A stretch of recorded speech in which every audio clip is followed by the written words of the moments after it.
घर की औरत पार्ट 2।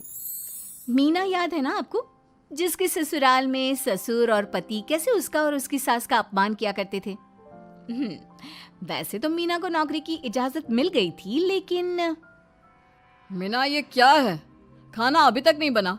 कब से मैं यहाँ बैठा हूँ कि नाश्ता कर लूँ। बस 2 मिनट, वो ऑफिस की एक ईमेल करनी है। तभी ससुर जी आ जाते हैं। मैं ना कहता था, जिस दिन ये फीमेल ईमेल करने लगेगी घर नहीं चलने वाला। तभी सास हाथ में नाश्ते की प्लेट ले आती है। ये लो, सभी उपमा खाओ।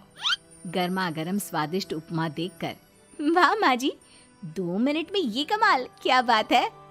वो आता है ना रेडी टू ईट वाला पैकेट, वही बनाया है। स्वाद बता बहू कैसा है। कल तक जो बीवी पति के नाम से ही कांपती थी, बहू के आ जाने के बाद कैसे उड़ रही है, ये देखकर ससुर जी को आ जाता है गुस्सा। हाँ हाँ, पैसे तो पेड़ पर उगते हैं ना, या तेरा बाप दे जा रहा है जो बैठे बैठे पैसे खर्च कर रही है। अरे जरा शरीर चला लिया कर, वरना पता है ना जब मेरा हाथ पड़ेगा तो कैसे काम करती है तू। बहू बेटे के सामने खुद का अपमान सास बर्दाश्त नहीं कर पाती और रोती हुई कमरे में चली जाती है।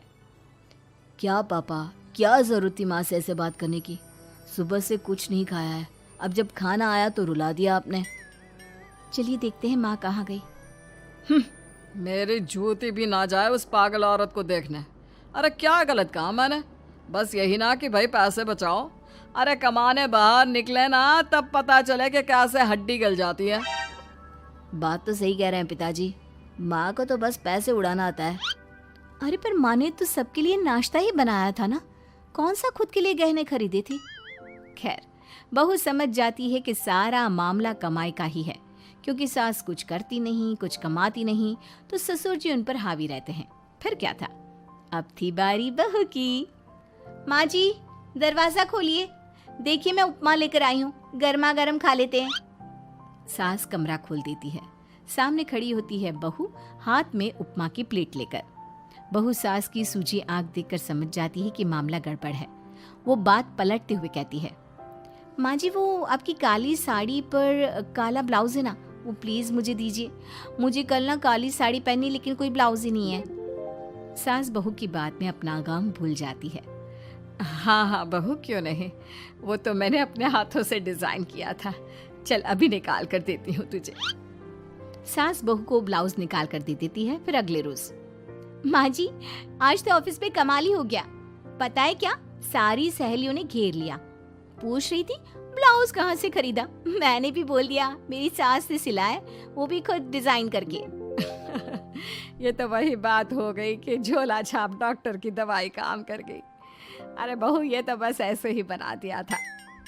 लेकिन माँ जी आपको पता है, ये देखिए 2 लोगों ने तो मुझे कपड़ा भी दे दिया और नाम भी, सेम टू सेम डिजाइन का ब्लाउज बना दो, और बदले में ये 2000 रुपए।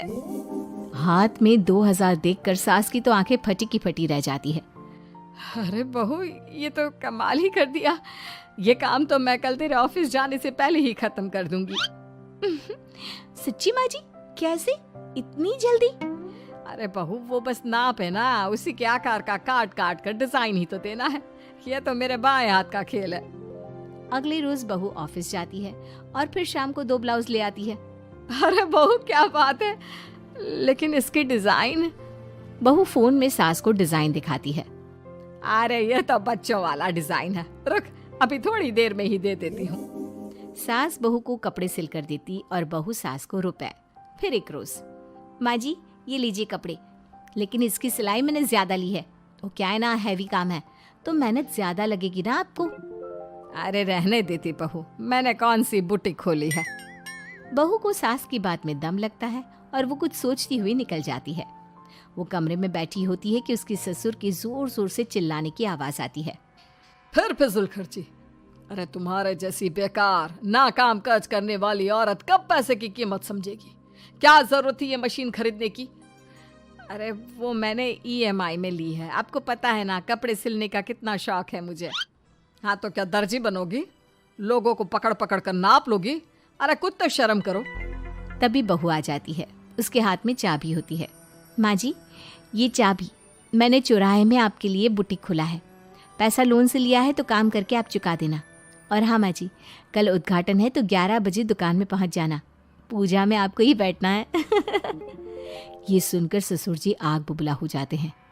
कहीं नहीं जाएगी ये, इस घर की औरतें बाहर नहीं निकलती। तू तो इंजीनियर है इसलिए तुझे इजाजत दे दी, लेकिन ये तेरी सास 4 अक्षर नहीं आते इसको। अरे रहने दे, क्यों पैसा बर्बाद करवा रही है। सास को डांटने की आदत ससुर जी को जो लग चुकी थी। सास बहू की ओर देखती है। तो माँ जी कल वक्त से तैयार रहना। ससुर जी आप ही तो माँ जी को कहते थे ना उन्हें पैसे की कदर नहीं है, तो अब वो खुद ही कमाने जा रही हैं। अरे और क्या पापा, देखिए मीना ने कितना अच्छा बुटीक खुला है माँ के लिए। अरे रहने दो, ये कुछ नहीं कर पाएगी, गंवार कहीं की। ससुर की रजामंदी ना होने के बाद भी सास काम करती है, लेकिन ससुर भी ससुर होता है। एक रोज सास देर से घर आती है। कहाँ घूम रही थी? या कोई वक्त है घर आने का? घर का ठेका क्या आप मर्द लेंगे? अब लगोगी रसोई में, क्योंकि तुम्हारी बहू रानी भी नहीं आई अभी तक। पापा आज बाहर से ही मंगवा लेते हैं। आज बहुत ज़्यादा काम था, किसी की शादी का पूरा कपड़ा सिलना था। कल उन लोगों की ट्रेन थी, खुद बैठकर काम करवा कर गए हैं। बहू ये पैसे हैं आज के गल्ले के, ज़रा संभाल ले। ससुर देख रहा होता है कि कैसे कल तक जिस औरत को वो बुरा भला कहकर डरा कर रखता था वो आज उससे ज़्यादा कमा रही है। देखता है कितना दिन कमाती है। ससुर अब रोज़ कोई ना कोई ऐसा काम करता जिससे सास का काम बंद हो जाए। फिर एक दिन, हे भगवान 10 बज गया, बुटीक खोलने का वक्त हो गया है, लेकिन ये मेरी साड़ी, इस पर ये क्या गिर गया, पता नहीं किसने क्या डाल दिया, अब क्या करूं। सास दोबारा अलमारी से दूसरी साड़ी निकालती है, फिर उसे प्रेस करती है और किसी तरह बुटीक पहुंचती है जहां पहले से ही कस्टमर खड़े होते हैं। अरे क्या हो गया? लगता है काम चल गया तो मैडम के भाव बढ़ गए। पता है इस धूप में पिछले आधे घंटे से खड़े हैं, पता होता तो वो बगल वाली शॉप में ही दे देते। अरे अरे माफ़ करिएगा, वो क्या हुआ ना, तैयार होकर निकल ही रही थी कि साड़ी में सॉस गिर गया। दोबारा साड़ी चेंज की तो आप आई। ठीक है, लेकिन अब आ गई है तो ज़रा जल्दी से कपड़े दे दो, हमें जाना है।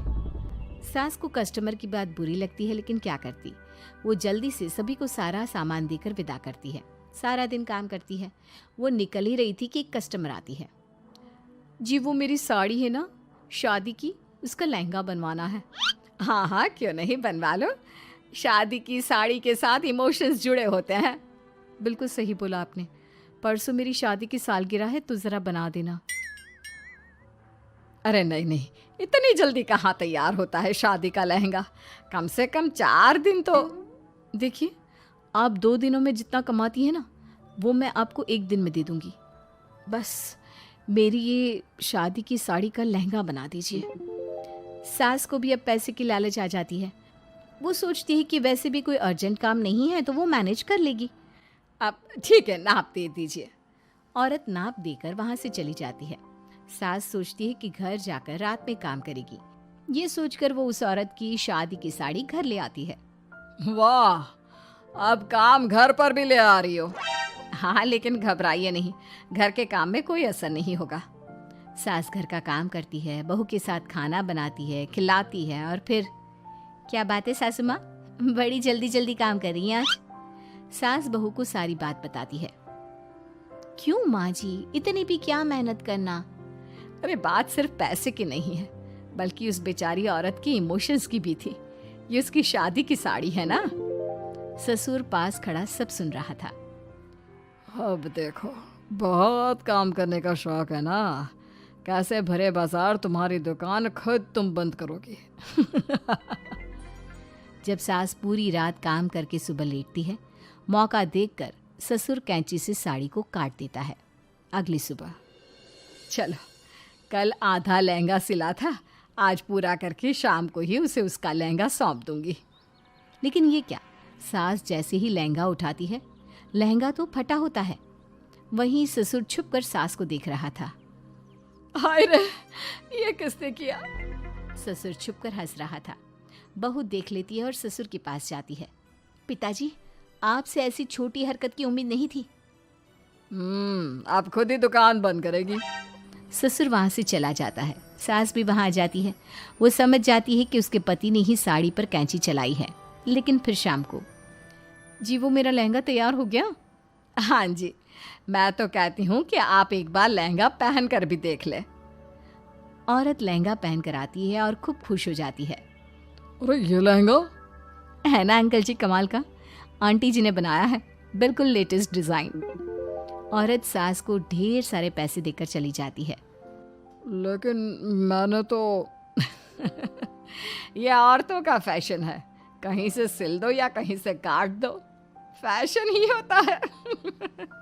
चलिए शाम का खाना मेरी तरफ से, आज आपका जन्मदिन है ना, रिटर्न गिफ्ट तो बनता ही है।